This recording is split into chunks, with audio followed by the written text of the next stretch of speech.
The biggest problem of the entire opposition bench is the ignorance that you see run from opening into closing. And let me quickly clarify on that. So opening is ignorance of the nuances in this debate. So that's why they give you assertions of like when a person is disabled or when a person is sick or whatnot. This motion is placed set in a situation where there are no available ameliorative measures, right? So it is really crucial for us to pay into cognizance this peculiarity. Listen to the inconsistency in Kachi. Kachi says that, hey, we're in the 21st century where states can now predict natural disasters. And then he says that states cannot now be able to predict like how the pain measures of people.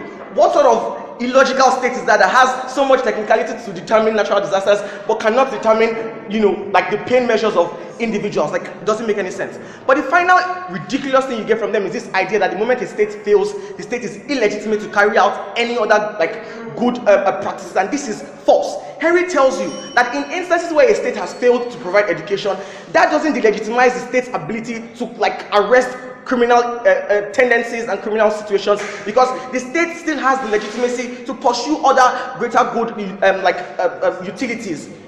Let's generally summarize this debate and why we win from closing government. Firstly, and distinctively, we tell you that the nature of natural disasters is one that poses a threat to the dignity of humanity, and this is really, really crucial, right?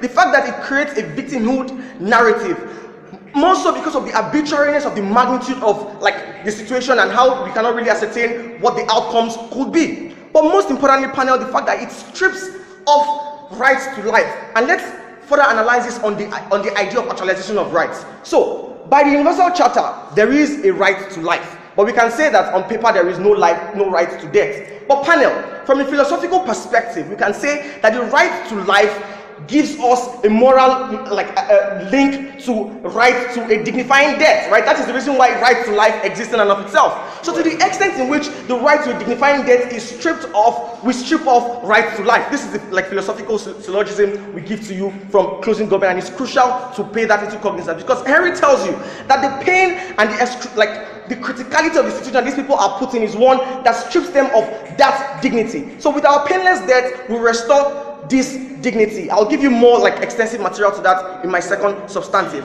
How do we restore dignity through euthanasia? This is the second thematic that this debate revolves around. We tell you firstly that in the vast majority of natural disastrous instances, closure is inhibited, right? Closure is inexistent. This is why it is undignifying. So to the extent in which, firstly, there are no available ameliorative structures, right? There is some form of culpability on government. I will further prove to you why it's not even justified. But most importantly, we tell you that when government takes a proactive measure in ameliorating this situation through the use of euthanasia, right? Government creates closure. That closure is an identification of the person's life value. That identification recreates dignity, right? And then gives a dignifying death. This is the principle that we run from closing government. I hope it is really, really clear. On the legitimacy of government and why we don't think government is culpable like Kachi tries to paint to you. Firstly, we tell you that because of the inability of government to accurately predict the magnitude or the time occurrence of a natural disaster, we cannot exactly say that the government would in all instances be prepared. Let's accommodate for the best world. But in this world, the government is not prepared. So, can there then be a recreation of legitimacy when the government now seeks to use proactive measures to still bridge this gap that is already existent in this, debate space? We say yes, and that creates legitimacy for government. Panel, the second thematic in this debate is on the right spectrum. Let's trash out consent, bodily autonomy, and all of the things that these guys give to you. The first thing we tell you, I'll take you in a bit. The first thing we tell you is this whole idea of consent. And panel, this is crucial. Note that the consent of people is in tangent to their choice infrastructures, the ability of these people to make rational choices and rational decisions at any point in time. So to the extent in which that rationality has been hampered upon by unforeseen circumstances, we feel that consent is alienable in those instances.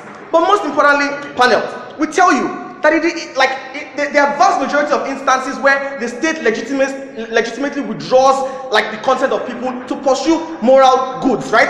And we really don't get any contentious argumentations to any of those things. What Kachi tells you is that, hey, these guys have relatives who might love them and whatnot. What we ask CO, I hope you will respond to, is this: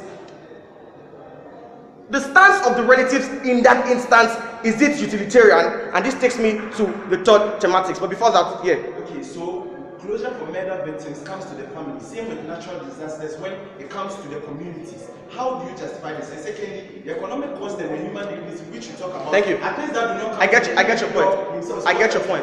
Panel. Closure is a measure of ameliorative mechanisms. This is the key principle we run from in today's debate, right? So to the extent in which the closure that we can say exists in an accident is the ameliorative measures that exist to recuperate the person from that accident, right? That is the closure that we argue for. So in this instance, closure is abrupt because there are no emergency services available. How then do we recreate that closure that redignifies life? This is the core principle that we argue for from closing government, and you only get that through the use of a painless death that gives back life.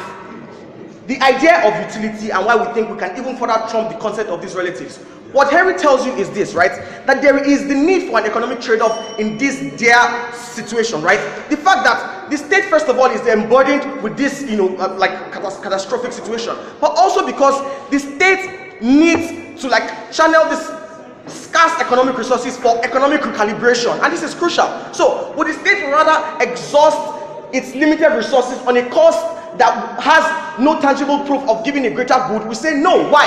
Because in the vast majority of instances, these guys are almost certain of the death eventuality. This is a crucial context that these guys need to engage in this debate. So utility is a measure of eventuality, right? And to the extent in which death is almost probabilistic in this situation, we win this debate on that thematic.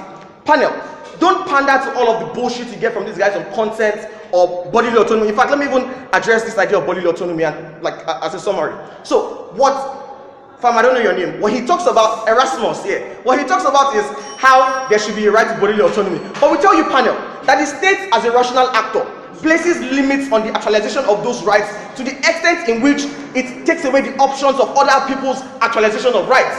So to the extent in which we waste scarce state resources on resuscitation of a life that has no tangible proof of utility, we think that delegitimizes right to bodily autonomy. We are very, very proud to propose it.